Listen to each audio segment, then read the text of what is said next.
Time పడుతుంది.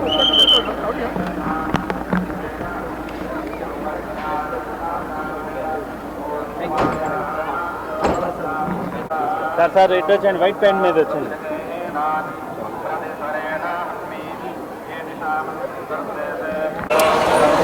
శాసనసభ్యుడిగా మూడోసారి పెద్దాపురం నియోజకవర్గం నుంచి గెలుపొందాను. స్వామివారి దర్శనం చేసుకోవాలని చెప్పి ఈరోజు రావడం జరిగింది.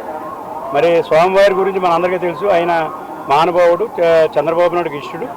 ఈ ప్రభుత్వం తెలుగుదేశం ప్రభుత్వం వచ్చింది. చంద్రబాబు నాయుడు గారి ఆధ్వర్యంలో ఈ గూడంతా కూడా డెవలప్మెంట్ అవుతుంది, అభివృద్ధి చెందుతుంది, సంక్షేమం చేస్తాయి, అన్ని వర్గాల ప్రజల్ని కూడా మరి ఆదుకునే పరిస్థితి ఈరోజు చంద్రబాబు నాయుడు గారి ఆలోచన. అదే ఆలోచనతో ఈ గుడి పూర్తిగా డెవలప్ అవుతుందని చెప్పి మేము అందరం కూడా ఆశిస్తున్నాం. అలాగే భక్తులు కూడా దర్శనాలు కూడా ఎక్కువ మంది దర్శనాలు చేసుకునే విధంగా ప్రభుత్వం కూడా చర్యలు తీసుకుంటుంది. అలాగే సామాన్యులకి ప్రాధాన్యత ఇవ్వడం జరుగుతుంది. అలాగే ఎడ్యుకేషన్ కానీ ఇప్పటికే వైద్యం కానీ అన్ని రంగాల్లోనూ కూడా బాగుంది. ఇంకా చంద్రబాబు నాయుడు వచ్చిన తర్వాత మెరుగు చేసి ఇంకా అభివృద్ధి చేసే విధంగా అన్ని చేస్తారు. అందరికీ ఆహారం కూడా అందించే విధంగా అన్ని చర్యలు కూడా తీసుకోవడం జరుగుతుంది.